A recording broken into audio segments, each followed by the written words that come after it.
We're here with Craig Morgan, now double British champion. Tell us about it. How does it feel to get a second title? It's excellent. It's really good.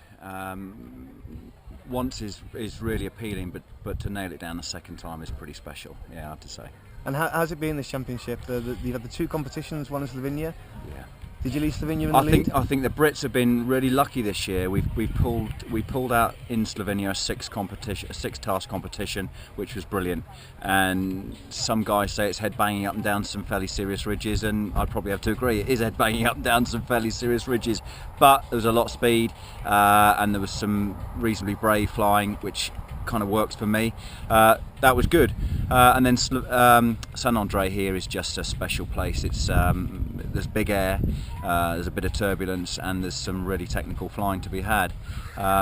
It was hit and miss for me this week. I had some really good results and I had some quite poor results, but as my sponsor Adam Hill, Frontiers Paragliding Nepal, says, it's the last man standing or the last pilot flying. So that was me, and I squeaked the win, and I'll take it. One thing that just baffles me is you're a caravan park owner from Devon, so you fly the Sea Cliffs of Devon. You don't get a huge amount of practice in big thermic air. No. What's your secret, Craig? How did you come out to San Andre, jump on an R10.2 and win a comp like this? Well, firstly, we got some fast seagulls on the coast, very fast seagulls.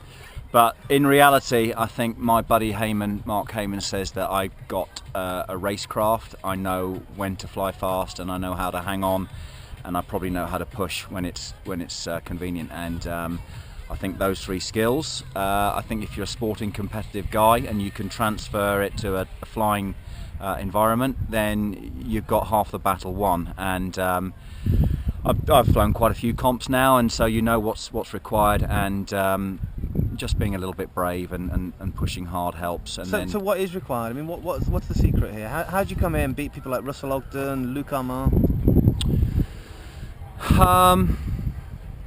You watch and learn, and if you don't, you won't be in the game. But you watch and learn, and you just have to fly the wing fast. It's a prancing Arabian stallion, if you will. It's a really phenomenal wing, the R10, and you just got to be. I think I'm reasonably brave, and you just fly it hard, and you don't let it dictate to you too much. I mean, we all know when they go wrong, they're quite a handful, but you just get on it and you just ride it as hard as you can, and that's, I think, probably one of the main sort of strengths, main weapons in my armour. But where does your decision making come from? I mean, you're not learning it on the cliffs of Devon. You know, what's your pedigree? How have you learnt all this? Good question. Can't answer that one. I just do it. I just do it. Yeah, on the job training, I think it is. I've got a bunch of competitions under my belt now, and I did my apprenticeship on the beginner wings, as everyone should do and does, and then I hit a really nice serial class wing, which glid really well. I was fortunate enough to be with two or three good guys, Mark Heyman in his pal, a couple of other chaps on that particular wing, and we just battled with each other, and slowly but surely, I think, fortunately, because the British scene isn't swamped with top pilots, and you were given a chance to get stuck in there, it's certainly allowed me to get to grips slowly but surely. And I think I've done my apprenticeship, so I've had lots of wings blow out on me, and you've got to learn fast from that, because you can't have wings blowing out on you all the time. You've got to get them under control and just find the limits, and I think I'm prepared to push wings to the limit. I found out where is too far, and I think I'm finding now what you can get away with.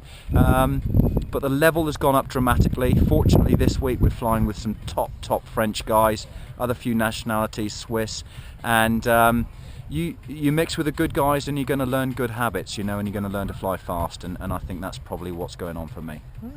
And so where are you going now? What's next for Craig Morgan, double British champion?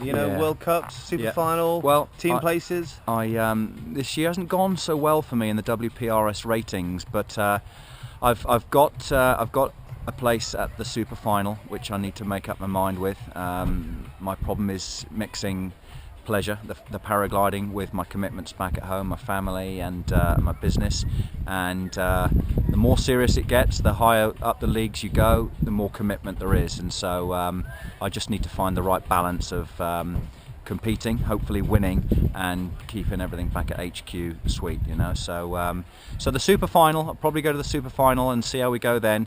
Massive standard, really looking forward to that, and that'll probably be the end of the season for me there.